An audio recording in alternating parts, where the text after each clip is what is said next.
9 to noon, awaiting the arrival of Minnesota Vikings head coach Kevin O'Connell to the TCO studios. Indeed, TCO studios, and as we await the head coach here, and I think he's just rolling down the hall as we speak, super excited to hear from him, not only the upcoming season, but I love the fact that this is also going to be part of our evening Vikings programming throughout the year. And you mentioned earlier, PA, about over your time, not only with the fan, but working with the Vikings, kind of the relationships that are built over the course of that time.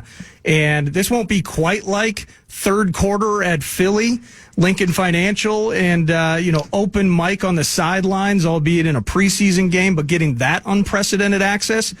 The ability to chat with the coach on the front end into game weeks and things like that, and eventually getting the recaps and the previews in long-form fashion is going to be absolutely awesome. So super stoked that we're going to have the coach in here on a weekly basis. With the Eagles game, where Kevin O'Connell took the microphone and analyzed the game from the sideline with Ben Lieber, Pete Bursich, and yours truly, it was awesome. He did it.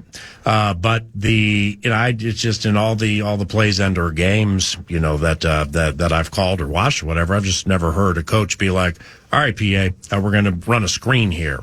So let's get Debo outside of the numbers. 51 or whomever is the one guy you have to block. And then like, whoa, hey. And then there it goes. There's the screen.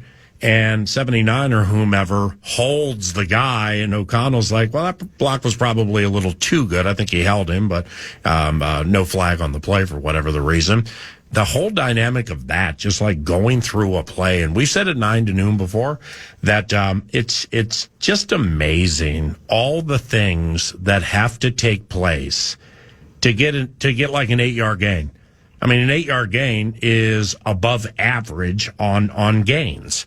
And we discussed the Golden Gophers loss last week, where they were like 3rd and 8, like 3rd and 7.5, 3rd and 8, so many times during the course of the game, and that just made it difficult when you get behind the chains. And so therefore in a preseason game, just to hear the complexity of what goes into a play and what's required to make it work, that was fascinating. No, it's absolutely fascinating. And getting that access, and I don't anticipate into the Giants game this weekend that he's going to be doing all the play calls and all of that, but the ability to have him in here, have these conversations on a weekly basis, it's really part of the pleasure of what we do. There he is, Kevin O'Connell. Got a fresh haircut there, don't you? Got a fresh haircut. Got a big old smile. It's time to go, PA. Well, it's Tuesday. It's Tuesday during the course. Hayes in the bar. Now it's time to ride, isn't it? I don't know about that. We got some good stuff brewing upstairs, man. Well, Tuesdays, Tuesdays, are the players here? The players aren't here today, are they? No, okay. No, this is our, we solidify kind of the early downs game plan, get a jump on some third down. And normally this is one of my favorite days of the whole week when a lot of things come together as a staff and the game plan comes to life. Well, we Kevin O'Connell joining us at the TCO radio studios each and every Tuesday at 11 o'clock. Each and every Tuesday at 11 o'clock, right? Yes. I would like to say yes. Yes. That's going to be terrific. Yes, Johnny did give me the text. We're good. So we were just discussing the third quarter where you called part of that Eagles game with us. I know that feels like a year ago. Yeah. And you had some downtime, probably Labor Day weekend, got a chance to spend some time with Lee and the kids and everything. So now we're full throttle, big blue wrecking crew mode and trying to figure out Malik Neighbors and the whole thing.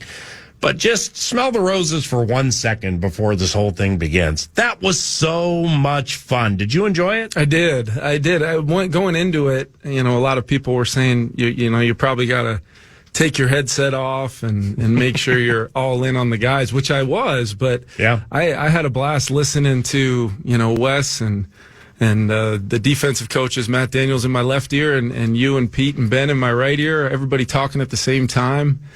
Football game going on, some kind of exciting plays with the refs to get to work through, challenge to play. I mean, it was that's basically what a game is like, just minus you fine folks upstairs joining me the whole time. How often do you talk to JJ McCarthy? And if so, like how are his spirits? He's doing great. He's kind of through the early part of that rehab where we want to make sure it's 24/7 what we need to be doing early on from a medical standpoint. Now he's kind of to the point where he's back in meetings right alongside Sam and the other quarterbacks every single day. He's motoring around the building, and he's got a little cart to get him around the building here and there. And he did crash it into my office wall yesterday. No injuries to report, but maybe a little damage from the motorized cart. But I would just say, did you have to file a report with Chorus, the head of security? Dave's on it. Okay, good. Dave is absolutely on it for sure, as you know. But I would just say there's some of the things we've talked about from an intangible standpoint of what he brings to our building. I'm challenging him on a daily basis to continue building on what you've already done in this building in a short amount of time, because everybody's excited about JJ. We just don't get to see him this year, which is, probably what eats away at him the most. But at the same time, we know there's a lot of valuable time ahead for him to truly hit the ground running when we get the opportunity to get him out there. Is from what you now know about Sam Darnold, quarterback for the Vikings into this Giants game this weekend, he gets the 1 and 10, you get him here organized team activities, the scholarly part of it's just full throttle taking place there, never stops really, and now we're going to start playing games. Is he a follow the plan guy? Because the plan's good. The passing plan here has been quite good when you have requisite quarterbacks over the last couple of years. Is he a follow the plan kind of guy, or does he get comfortable off schedule? Just tell us about Sam Darnold. Yeah, I think the beauty of Sam is he's gonna, how we hope to design things. Play intent is a very important thing for quarterbacks here to understand what we're trying to get done, what are the looks we may get, and then, if it's not there, if it's covered, if they've had a good snap defensively, what are you going to do with the football? Is that checking it down? Is that potentially creating some plays off schedule, which he has the ability to do? But more so than anything, we want to live to fight another down when we can scheme something up and try to get somebody open for him. And I'd love to survive that down moving forward, whether it's a check down, putting the ball in play, giving one of our eligibles a chance to make some yards after a catch. And if it's Sam using his athletic ability, go get what you can, protect yourself, and let's get right back in the huddle and do it again. That's how he's played. That's how he's really prepared himself. Now we get a game plan to hone in on exactly what we want to get done, each individual play, what are the problems that we've got to navigate through together, and then give him a quieted mind and let him go play, because I'm excited to see him play. I really am. Kevin, it's in every facility through the history of time. Every coach has said to their teams, let's start fast. Let's start fast, specifically offensively. Everybody wants to start fast. Doesn't always work that way. I've heard you say it either, on the air or behind the scenes, sometimes. However, like last year in the Tampa Bay game, we didn't start fast. Yeah, you get a penalty, then they get the ball, defense steps up, and then now we have an aborted snap, a fumble. Then you get a strip sack after moving 61 yards, and you got this thing going.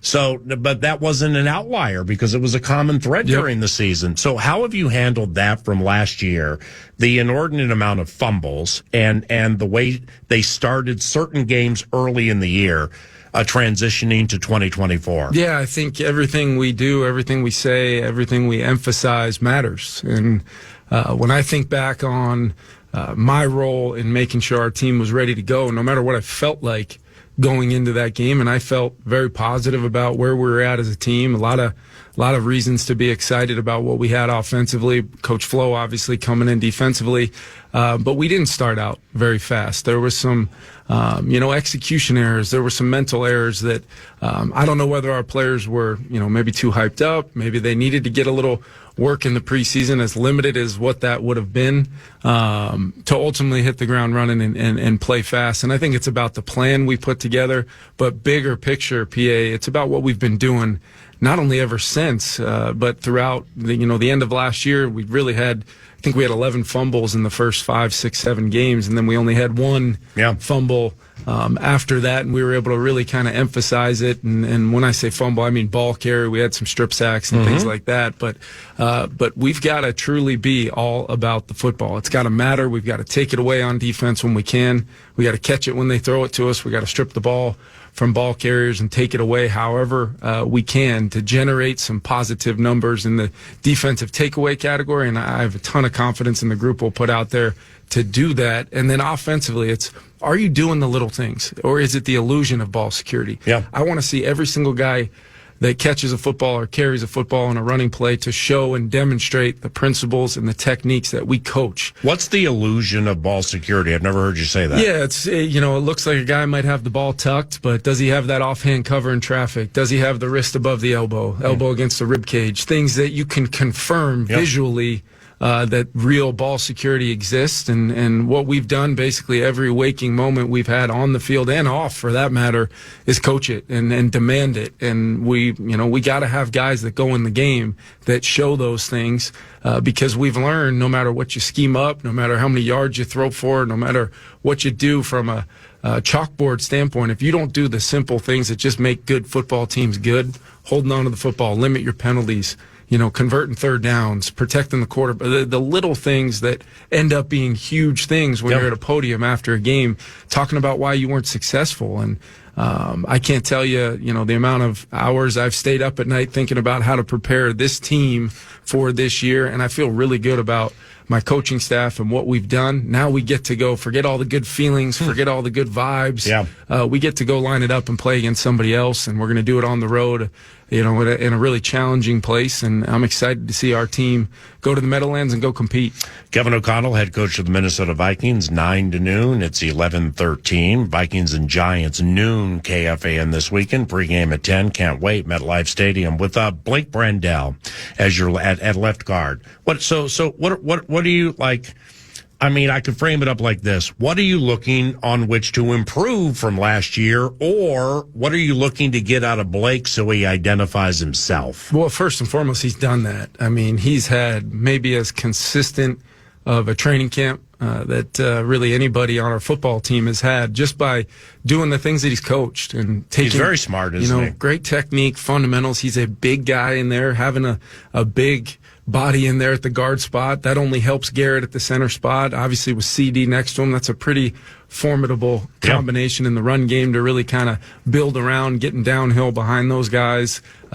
Pass pro-wise, I think he's improved tremendously, understanding when he's in a one-on-one situation, when does he have the slide to him, how I can alter my technique to, not only survive the down against really good interior rushers, but he's a guy that can sit down on a pass rush now and give ourselves, a pretty good pocket in there for Sam to sit in there and progress, 1 to 2 to 3 to 4, all those things. And I just think, what I'm most excited about is we wanted the goal of giving Blake a ton of reps at the same spot, let him get comfortable, let him apply that football intelligence, and ultimately see where he can go from here. Now, still going to be a big-time opportunity for him, and I think he's up for it, and we're going to coach him up along the way. But I feel really good about Blake going into the season. And at least the whole thing starts easy for him and everybody in the middle. You got Dexter Lawrence, then the Niners after that, then the Texans after. That's right. I mean, there are no easy passes in this thing, period, it's right? How every team's getting built. You just feel like every week in and week out, it's going to be edge rushers, it's going to be interior guys. That's one of the reasons why we went out and really tried to fill up that outside linebacker room with the Grenards and the Van Ginkels, Turners, all these guys.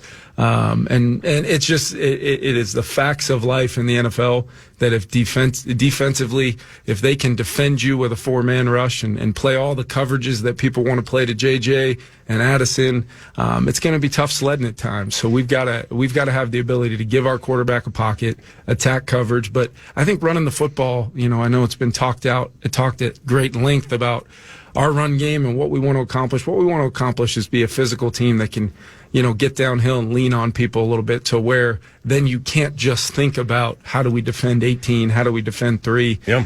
We want people to be feeling like they've got to defend us on all downs, and that's something we've got to put on tape, PA. It's not something we can talk about anymore. We feel good about the plans that we're putting together right now for this game, but it's going to be a week in and week out challenge where we might have to overcome some adversity. Defenses are going to make some plays here and there, but how is our offensive system built to marry the run and the pass, to make things start out looking the same but end up being different, put defenders in conflict, and then you add that play style that I've talked about, where I want to see our guys teeing off on people. I want to see us getting off the rock, crossing the line of scrimmage, getting getting, movement along that defensive front. And it's easier said than done against some of the names you mentioned over these next 3 weeks, but we're gonna get a great test to see where we're at. And the starting back is Aaron Jones, and he'll be playing. He'll be wearing the colors for the first time in his National Football League career, coming up here Sunday at noon, and meshing the run and the pass. I mean, it's when the running back can catch passes. He had 11 touchdowns,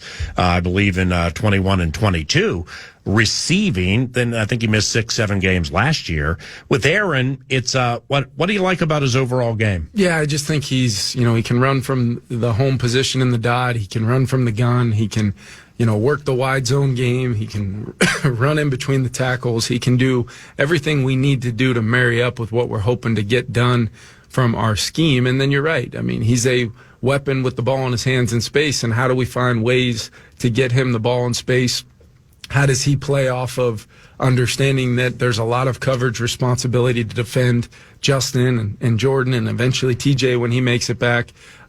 We've got the type of weapons on offense where the running back really can't be the first thing you're talking about every single week. Right. And so we've got to take advantage of that and get him the ball in space, get him the ball where he can do something with it. And I think Vikings fans are going to be really excited. We got Aaron Jones. Off schedule for a second because I like the guy and I think he's going to be important as years go on here with you. Walter Rouse, rookie offensive tackle, Oklahoma. What do you have in him moving forward? Like, what have you seen so far? Yeah, he really, the growth we've already seen, both at the right tackle position. I do believe he's going to have the ability to play some guard also. We want to kind of give him, it's not something you want to just start him out in his NFL journey bouncing around different spots on the line, but I just feel like he's very smart. He's a very physical, strong, stout player. He's, like every young offensive lineman in the NFL, coming into the NFL, pass pro is always what you're working technique and fundamentals on. You can't just overpower everybody anymore. You got to really trust your technique and understand all those differences, PA, of what I talked about with Blake. Yep. The football intelligence thing to me has been a really a big separator for some guys in this building to be able to reach their potential a little faster by just playing that game right along some of our other players and maximizing who they are. Well, obviously, it's incredibly important being a scholar of the game, really, in anything that you do when it comes to ascending and or succeeding from a business standpoint. And do you remember former Bears linebacker Hunter Hillenmeyer? I do. Okay, so Hunter played like 10, 11, 12 years. Yep. Played with Urlacher and Lance Briggs. He was that guy. Yep. Came off the field on nickel and never had a chance at dime. Lasted in the NFL many, many years. And I remember he told somebody, it might have been Ben Lieber, and I was just like there for the conversation, right at the end of his career, is, faster than me, can jump higher than me, stronger than me. But if you know the plays, and if you know where to be at the right time, you're going to last a long time in this league. That's kind of what you just said, right? Well, there's just so many ways by being where you're supposed to be when you need to be there, regardless of offense, defense, kicking game, and then applying a level of football understanding of what are the leverages, angles, the techniques that people are trying to play against us, and how do I maximize my movement skills, whatever they may be, whatever that floor or ceiling is. How do you do it in a way that's consistent every single snap? And what you see with guys like that is they play a lot of football because they can be relied upon. The other 10 guys on the field with them know exactly what they're going to get out of them. Right. And then you can schematically build around their skill set to let them do the things that they do well, and that's what coaching's all about. Yeah, that's the ultimate from your former coach, Bill Belichick, with the do your job. It's a simple thing, but it's remarkable. Just one of 11 doesn't do their job. Right. You have very, very little chance to have success on a play. You put much on wide receiver Jalen Nailor's plate this preseason, featuring him in at least 2 games, but just a lot in training camp practices and the joints and everything. And when healthy, when completely happy and healthy, how can he be best used to complement Jefferson and Addison? Well, I think you work your way backwards from, Flo likes to call them the weighty downs, the third downs, third down in the red zone, 2-minute situations. what Jalen really gives us at that third receiver spot is really two things. He can get open. He can get open versus one-on-one coverage. He's a technician as a route runner. He understands how to separate versus tight coverage. He understands how to find voids within zones, and really playing off of Justin and Jordan will give him a ton of opportunities to do that. And then the other thing is he's really versatile. So we move Justin all over the formation. We move Jordan all over the formation. The days of, hey, he's just a slot receiver as that third player, those really don't exist anymore, because we may want Justin to be in there on one play. We may want Jordan and Justin to be stacked together on a play, and you're the single receiver on the ball away from him, where now you got to figure out how to get a release, beat press coverage, maybe win. If all the coverage wants to shove over to cover those other guys, you're going to have some one-on-one opportunities, and that's where we feel Jalen's ability to help us will really show up. Kevin, does Blake Cashman with Ivan Pace Jr., those guys together, does it upgrade your run defense, and if so, how? Yeah, I just think IP's so instinctive as a young player, showed that from day one, and that's really where you talk about that football intelligence. Ivan's also got the physical skill set to go with being a really smart football player. He understands that there's a savviness to his game where it's really hard to block. He can still get downhill, really good tackler. And then you've got Blake Cashman, who brings a level of explosive athleticism to be able to run, hit, play sideline to sideline, cover people in man coverage, yep. Trying to take away some of the backs that we're going to play against. In this league, you've got to have a guy that can do those things. Otherwise, you're always trying to pull from other areas of your defense to help kind of combat what you're going to see offensively. And I think those two guys, Blake's a really smart player. Ivan, the communication factor between the front and the back end in Flo's defense, it's so critical because you've got a lot of moving parts, checks. We're going to play this defense to this look. We might play this defense to that look. It's one of the things Harrison Smith loves about the defense. It's just how we can really get ourselves into premier defensive looks against what we want. And it gives you a level of being able to dictate how the game goes from a scheme standpoint. But now, we've got some guys to really make it come to life with their physical ability. And Van Ginkel, Andrew, I can't wait to watch him play because it's the Vikings played Miami and Van Ginkel played. I'll get him ready for the game calling depth chart, but I'm not like watching Miami Dolphins football on a weekly basis. And just listening to you right after you guys signed him and then watching back some on and off the ball stuff, and you could tell when he shakes his shoulders to the right of Sam Howell and then he knew exactly where the play was going. He jumped it, got to the end zone. I'm like, damn, my man's smart. I can't wait to watch him play. And, with Dallas Turner and Grenard, big year for Pat Jones the second here. Van Ginkel's the one that's very intriguing to me. What about you? Yeah, same. I mean, he's here for a reason. Great understanding of what we want to do defensively from his time with Flo in Miami, and just the way he can be, it's one thing to be a kind of a Swiss Army knife and do a lot of different things, but when you add his ability to, rush the quarterback, to get a one-on-one and go win, play with great I had energy. no idea he did that. And he's going to be one of the hardest playing guys on the field every single snap. So whatever we're asking him to do, you can count on him, and you know that the effort is going to be there through the echo of the whistle. And what that gives you is, really versatile front groupings. You can have Turner here, you can have Grenard there, Pat Jones, Jihad Ward. Where's IP in this whole thing? Where's Blake Cashman? It causes, I just know from practicing against it for the last 6 weeks or so, you feel it. You feel schematically you can't just line up and call plays because of guys like Andrew Van Ginkel and their role in the defense. A cliched question because so much has changed, but I would just like to know from my knowledge, Jihad Ward, former Giant just a couple of years ago, Duke Shelley on their practice squad. When it comes to things like that, how much true intel can people give back and forth like that? Yeah, I think it depends.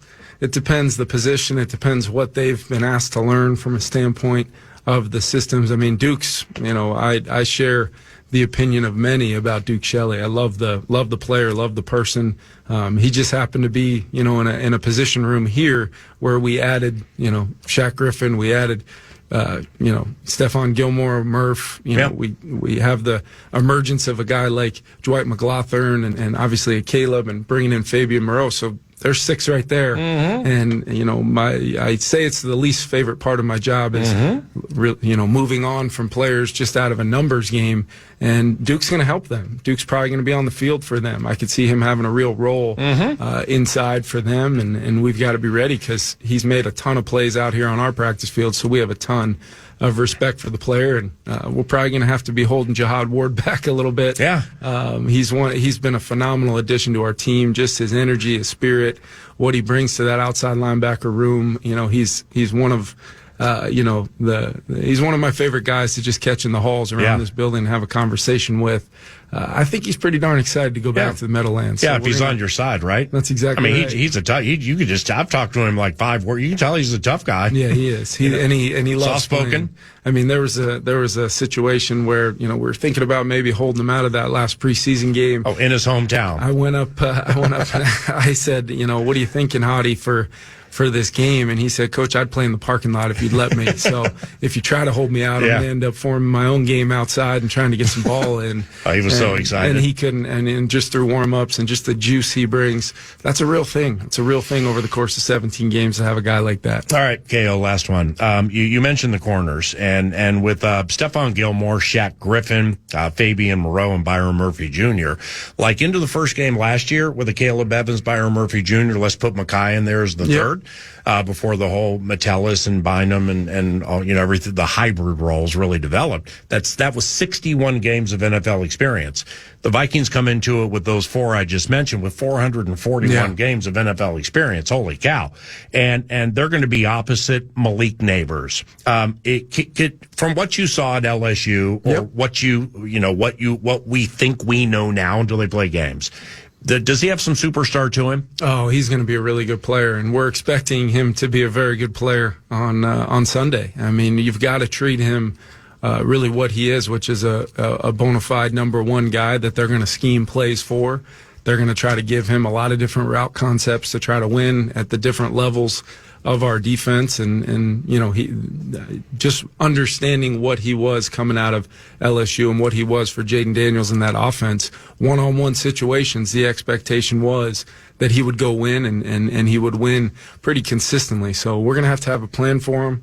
We have to understand where he is in the formation, and then you try to, even though it's you're going into an opener and there's a lot of unknown, you got to have an understanding of the types of route concepts that they want to maybe try to activate with him, and then how Hyatt, is kind of their speedster, wants to take the top shelf off. Where are the other guys in the mix? Because Daniel Jones is going to try to get the ball out of his hands. He's going to try to throw completions, but they're going to try to be explosive. Is like every offense in this league, you want to be efficient, but you got to find a way to generate some of those explosives. If we can keep those off our tape, make them have to drive the ball against us, I think our guys are going to be in good shape. And with Saquon Barkley gone to Philadelphia, okay, here comes Devin Singletary, kind of a lifetime journeyman type guy. Let's not forget Buffalo a couple of years ago. Yeah, super athletic. My man's looking like Walter Payton in that game. It was unbelievable. Remember how fast he was? He's got the ability to catch it out of the backfield. He can protect, but he's got some juice, and he can run a bunch of different types of run schemes. Are they going to try to apply some quarterback run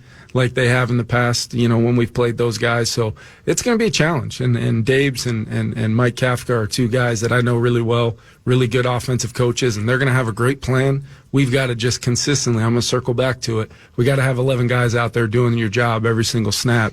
And we feel like the type of skill sets and the versatility we'll have out there, we can be a hard defense to have to play against, but like I said many, many times, we got to go make it show up and come to life. Spectacular. Thank you very much. Yeah, thanks, guys. Kevin O'Connell, head coach of the Minnesota Vikings, and I'm Paul Allen. Back to the TCO radio studios after this.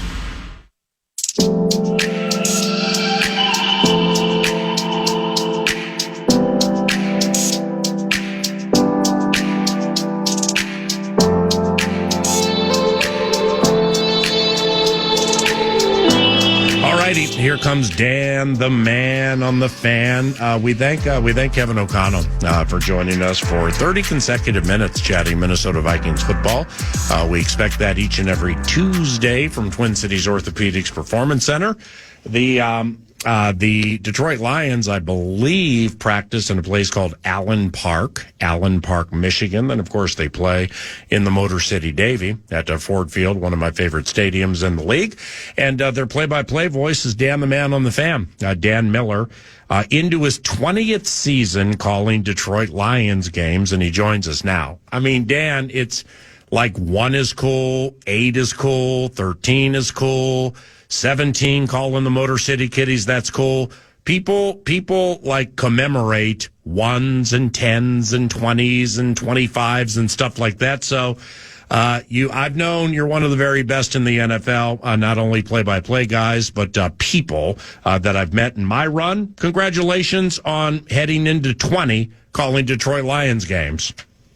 I appreciate that, PA. Same to you, man. Always a pleasure talking to you and being around you. So let's load it up and do it again. This will be fun. What do you think of the squad? You know what? They're good. On paper, they're better than they were last year. I think they've improved the secondary. A little bit of concern there in that you're opening up with Stafford. We know what he can do. These guys haven't played together a lot. Pretty much every guy in that secondary has missed part of camp.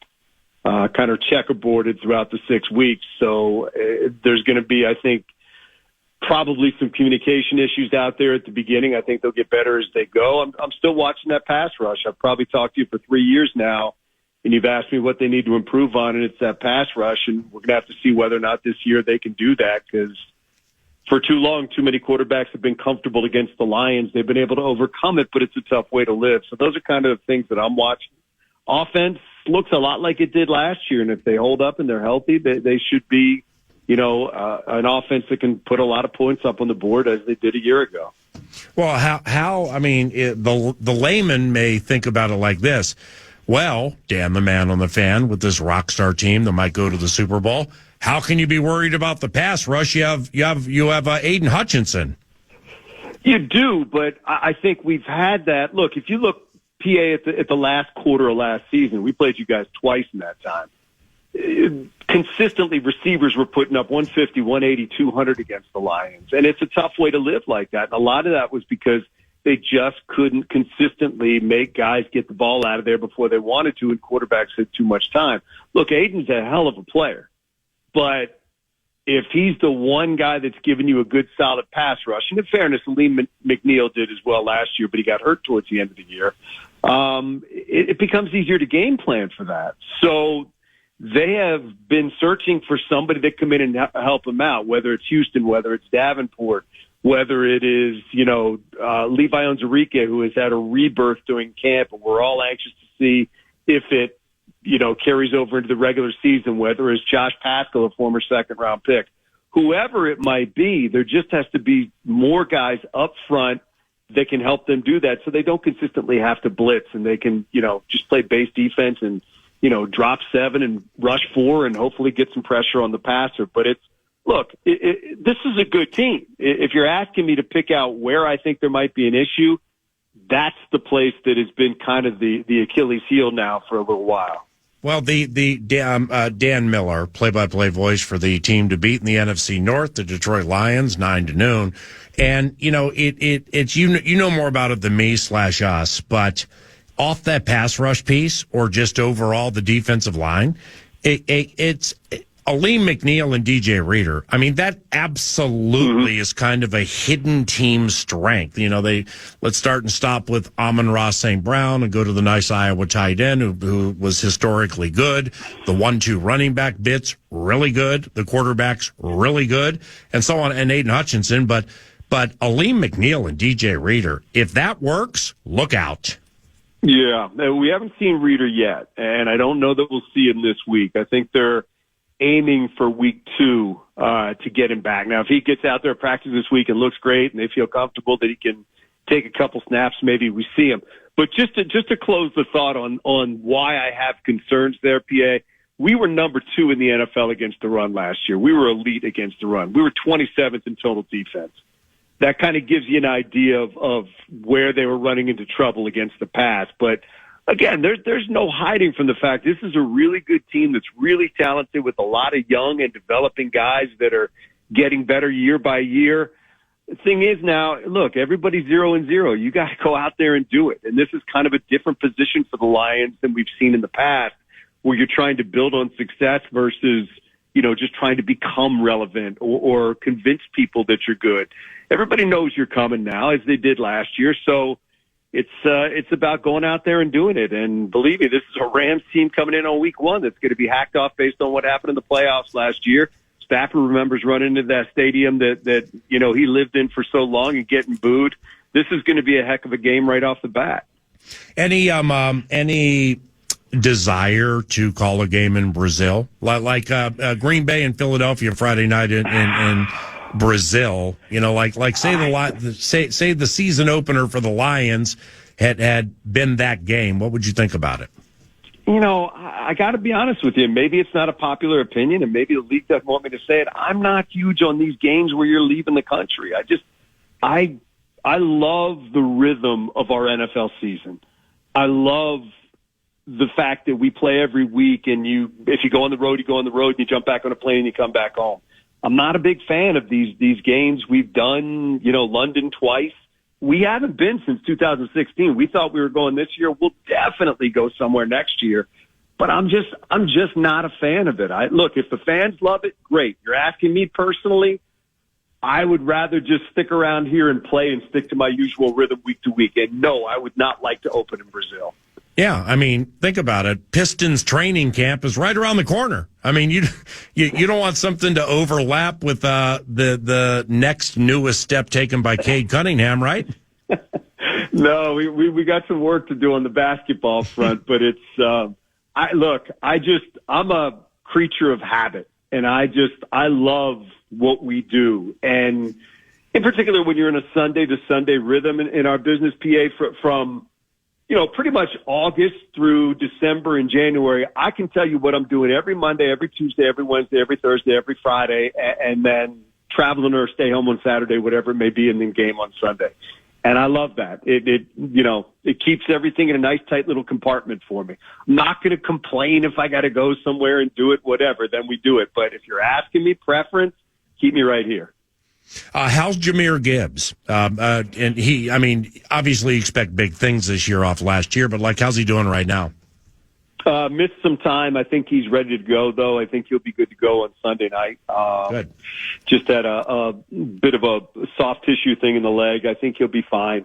I think if there's a change in him this year, I think they're going to try to get him a little bit more involved in the passing game, because I think that's a huge strength of his. I think you could see, more of him and Montgomery on the field at the same time, but he is just an incredibly explosive player that they're going to do everything they can to, kind of get him going and get the ball in his hands in space. The guy to watch in our offense, just to kind of swerve here for a second, is Jamison Williams. If there's a guy that can take this offense and just add rocket fuel to it, it's J-Mo. And his head's in a better place than he's ever been. He's available, which he wasn't the first 2 years, first because of injury, second because of suspension. His work ethic is fantastic. He checks every box. Now it's just a matter of, can he go out there and do it? It's incredible talent, but a guy who still hasn't caught 25 passes in this league. But you could see, if he can make that jump into the 60 to 80 catch, because he's going to get a lot more snaps, into the 60 to 80 catch range with his ability after he catches the ball, he's a game changer. But he's got to do it. And he's going to get the opportunity to do it this year. It's a massive season for him. They're expecting a lot from him, having lost Josh Reynolds. So I think he's a big guy to watch on our offense. Last one here. What do you think of Green Bay? I think I think our whole division's really good. I think they're really good. I still think we're dealing with a small sample size with a quarterback. Now, look, he might be really good, and I would say the odds are that he is. But before you say, okay, it's a given, I'd like to see more than that. I talked to people in Green Bay through 8 games last year, and they were talking about having a top 5 pick and getting another quarterback. Jeez. And then this kid took off. Credit to him. He played great, but I want to see it over a longer period of time. But I think they should be really excited in Green Bay. he may well be that guy. And I'm not saying he's not. I'm just saying if I have a question, it's that the guy at the most important position in all of sports doesn't have a massive sample size for us to look at yet and say, okay, we definitely know who he is. Maybe we get that this year, and at the end of the season, we're saying that's the dude. We'll wait and see, but I think they're really good. I think the Bears' defense is really good, young quarterback. And as you and I talked about in the text the other day, you guys are never a picnic when you got the kind of talent that you have. Anytime you got to go in and play a team with Justin Jefferson, it's going to be a problem. Probably like when we weren't, what people thought we could be when we had Calvin. It's just, you're in for a battle. And I think this division's the best in football. I think it's going to be a beast. My brother, I'll be listening to you on the radio when we get back from MetLife Stadium. Have a wonderful season. I'm sure we'll catch up in front of the game against the Lions, the first game. And thank you very much, Dan. Have a good day. Look forward to it. Thanks, PA. See you, bud. Dan, the man on the fan, 20-year Vox for the Motor City Kitties. Back after this.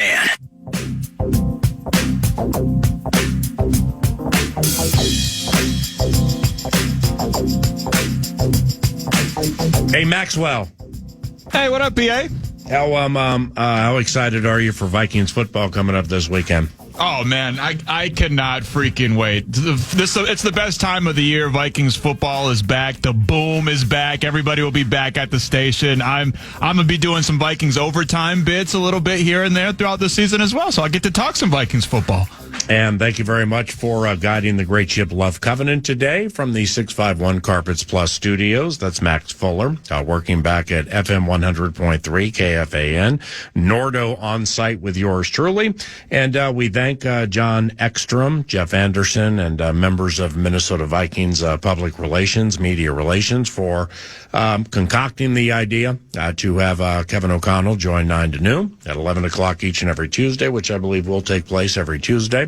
And then the implementation, and we enjoyed the execution of it today with Kevin. You can listen back to that via the podcast, KFAN.com. Thank you very much for listening. Make sure you tune in tomorrow.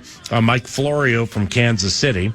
He will be PFT guy at about 9:40, and preceded by Denard Spann, who is working as the analyst with Corey Provis for Bally Sports North with this Twins and Tampa Bay series. D-Span right out of the gate, 9 o'clock tomorrow.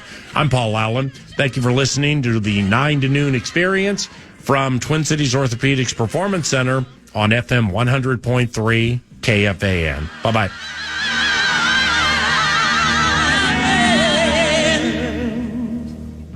Podcast today's Paul Allen Show, or listen back to previous show and interviews by going to the iHeartRadio app or KFAN.com.